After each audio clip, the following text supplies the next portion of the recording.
I mean, the reason why the belts came about in the first place is Jigoro Kano was like, okay, everyone just wear these white belts to hold your kimono close. And then he had like some students that were just like really alpha, like ripping people's faces off, right? They were like a competitive athletes going up against like old ladies who were just starting out on their first day. And he's like, nope, you get the black belt, you go train over here. You get the white belt, you go over here with all like the other like, you know, plebs.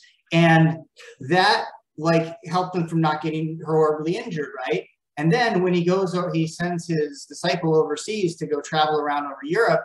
He's like, wow, these guys really suck. They only train like 2 days, like 2 times a week. They're never going to get a black belt. So we need to like create all these color belts to give them something to aspire towards, because we don't have to sit there at a white belt forever. And that's kind of how it all came about. In Taekwondo and most traditional martial arts, karate, judo, hapkido, whatever, a black belt only symbolizes that you're a competitor. In Korea, there are no color belt tournaments.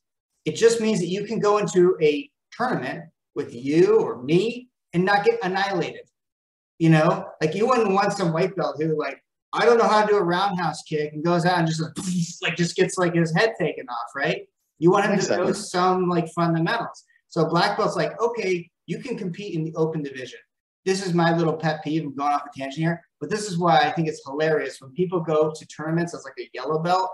Like they'll go to the national championship as a yellow belt. They've been training for like 2 months and they win. They get gold because there's no one in their division. They say, yeah, I'm a world champion. All color belt divisions don't mean anything. The only division that matters is the top division, the open division that is like where, you know, you can, it's not like wrestling. If I had wrestling and we broke it down into all the little, like, you've been training for 6 months and you've been training for 8 months and you've been training for 1 year. It's like, yeah, everyone will get a trophy, guys. Not how it is in other sports. In other sports, everyone just comes together. You might have weight divisions or something, but that's it. And that's what a black belt is. You're in the, you've left the little pool of the school, and now you're going out to the big world and you're competing against everybody. And levels of black belt have some other significance. You know, there's usually 9 dans, and Jigoro Kano took that from the game of Go. There was a famous Go announcer that would rank people based on their ability to think ahead of other players. So a beginner would be like 0 dan, basically first Q or first gup in Korean. And then if you could think 1 step ahead of a beginner, you would be first dan, which dan means step. So you're 1 step ahead. Second dan is 2 steps ahead. Third dan is 3 steps ahead. And Go is all about just putting on stones and trying to encircle your opponent and just trying to outthink the possibilities there, right? That's really cool. And that's what the dan system was. And it was basically the Go announcer would just say, he would just rate professional players. He'd say, you're at this level professionally, and this, it was like the first ELO, or you know what I mean? Like, you know, your thing. And it's become a little bit different now, but he created 9 dans. And in most traditional martial arts, 1st to 3rd dan, these are the student black belts. 4th to 6th, these are the teaching black belts. And then 7th to 9th, these are more administrative level black belts. And in Taekwondo, we say master for 4th to 6th, and 7th to 9th is grandmaster. But those titles like that, they don't mean anything more than I'm a master plumber. Like I you know, like I don't know why people think it has to be like, I know everything there is to ever know.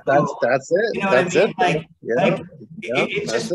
It just means like I know the trade. You know, like I'm a certified tradesman who like knows this craft. And a grandmaster, it's like, I think we have a tendency, especially in the West, and all of those terms, master, grandmaster, they came from the West. The Koreans came over and they said, call me samamnim. Or the Japanese came over and they said, call me sensei. And then everyone's like, oh, we're going to call you master. And they're like, oh, I don't know what master is, but okay, you can call me that. And like, that's how that all came about, you know? And then now it's come back over there. So the Kukuman literally gives out these titles, but it started over here.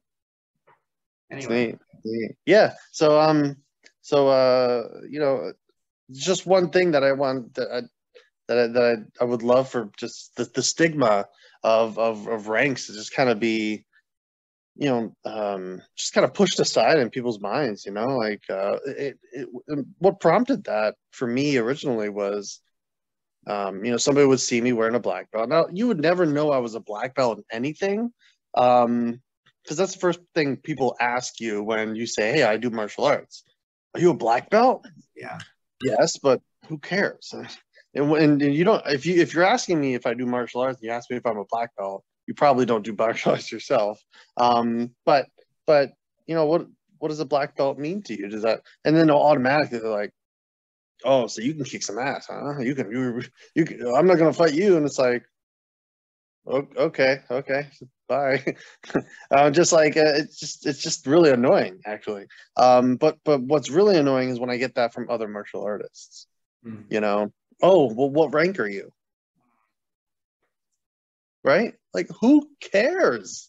Who cares? Right? If you're competitive, I'm either gonna beat you or you're gonna beat me. Right? If we're in a competitive nature, one of the problems we have is that like low-level black belts who have grown up in one school and don't really know what it looks like outside of their school create this whole mythos in their mind about how things work. And so they'll ask you just stupid questions like that, like, well, what Dan are you? And if you're not higher Dan than them, then they don't have respect for you. And they think that third Dan in their system is equal to third Dan in yours. Third Dan in yours could take 30 years. Third Dan in theirs could take 3 years. Who knows? These are not equivalent. No black belts are equivalent.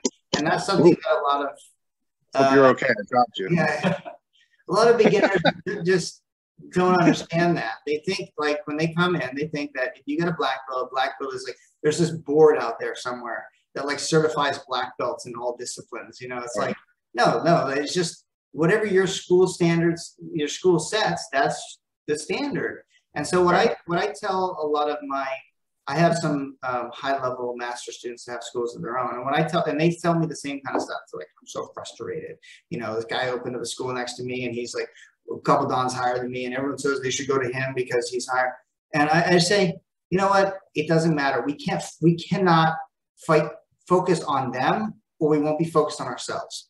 And for me, I'm all about creating a really good product and a really good school. And then I will create some standard that is meaningful within my program.